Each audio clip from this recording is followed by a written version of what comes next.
হরে কৃষ্ণ। ভক্তিকথায় সকলকে স্বাগত।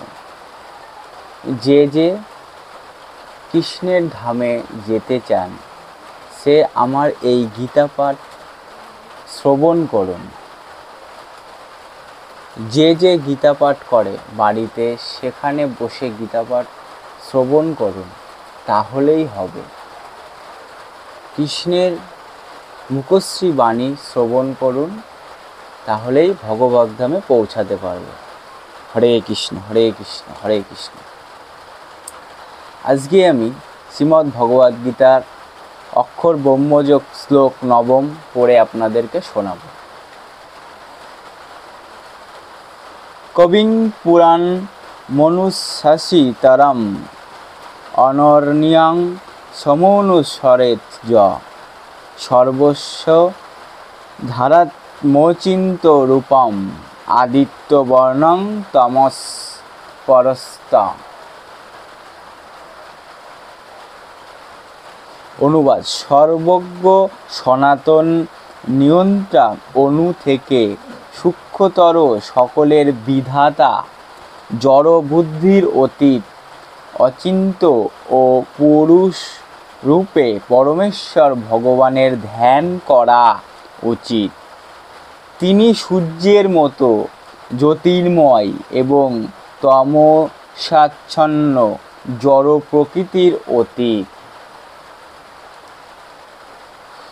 তাৎপর্য: কিভাবে ভগবানের স্মরণ করতে হয় সে কথা এই শ্লোকে বর্ণনা করা হয়েছে। প্রথম কথা হচ্ছে যে তিনি নির্বিশেষ বা শূন্য নন। নির্বিশেষ অথবা শূন্যের ধ্যান করা যায় না, সেটি অত্যন্ত কঠিন। ভগবান শ্রীকৃষ্ণকে চিন্তা করার পন্থা খুবই সহজ এবং এখানে বাস্তবসম্মতভাবেই তা বর্ণনা করা হয়েছে। সর্বপ্রথমে জানতে হবে যে ভগবান পুরুষ একজন ব্যক্তি। আমরা ব্যক্তি রাম ও ব্যক্তি কৃষ্ণের চিন্তা করি, তাই শ্রী রাম অথবা শ্রীকৃষ্ণ যেভাবেই চিন্তা করি তা সম্বন্ধে ভগবদ্গীতার এই শ্লোকে বর্ণনা করা হয়েছে। ভগবান কবি, তার অর্থ তিনি অতীত, বর্তমান ও ভবিষ্যতে সব কিছুই জানেন। তিনি আদি পুরুষ, কারণ তিনি সব কিছুর উৎস। সব কিছুই তার থেকে উদ্ভূত হয়েছে। তিনি সমস্ত জগতের পরম নিয়ন্ত্রা, পালনকর্তা এবং সমগ্র মানব সমাজের উপদেষ্টা। তিনি সূক্ষ্মতম থেকেও সূক্ষ্মতর। জীবাত্মার আয়তন কেশের অগ্রভাগে 10,000 ভাগের 1 ভাগ, কিন্তু ভগবান এমনই অচিন্তনীয় সূক্ষ্ম যে তিনি সেই জীবাত্মাও অন্তরে প্রবেশ করেন। তাই তাকে সূক্ষ্মতম থেকেও সূক্ষ্ম বলা হয়।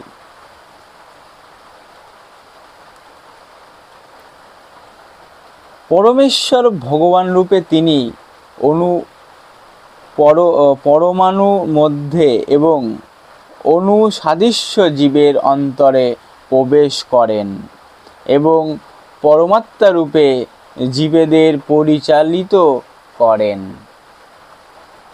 যদিও তিনি সূক্ষ্ম, তবুও তিনি সর্বব্যাপ্ত এবং সব কিছুর পালনকর্তা। তাই তারই দ্বারা জড়জগতের অসংখ্য গ্রহ নক্ষত্রগুলি পরিচালিত হচ্ছে। আমরা প্রায়ই অবাক হয়ে ভাবি যে কিভাবে এই বিরাট বিরাট গ্রহ নক্ষত্রগুলি আকাশে ভেসে আছে। এখানে বলা হচ্ছে যে পরমেশ্বর ভগবান তার অচিন্ত শক্তির প্রভাবে এই সমগ্র বিলাস বিপুলাকৃতি গ্রহ নক্ষত্রগুলিকে ধরে রেখেছেন। এই প্রসঙ্গে অচিন্ত শব্দটি বিশেষ তাৎপর্যপূর্ণ। ভগবানের শক্তি আমাদের কল্পনার এবং চিন্তারও অতীত, তাই তা অচিন্ত। কে এই কথা অস্বীকার করতে পারে? তিনি সমগ্র জড় জগতে পরিব্যাপ্ত, কিন্তু তবুও তিনি এই জড় জগতের অতীত। এই জড় জগৎ সম্বন্ধে আমাদের কোনো ধারণাই নেই। যে জড় জগৎ অপ্রাকৃত জগতের তুলনায় নিতান্তই নগণ্য, তাহলে এই জগতের উদ্ভবের বিষয়ে আমরা কিভাবে চিন্তা করব? অচিন্ত অর্থে যা এই জড়জগতের অতীত, যাকে আমাদের তর্ক, যুক্তি, দার্শনিক অনুমান আদি স্পষ্ট করতে পারে না, যা ধারণাও অতীত।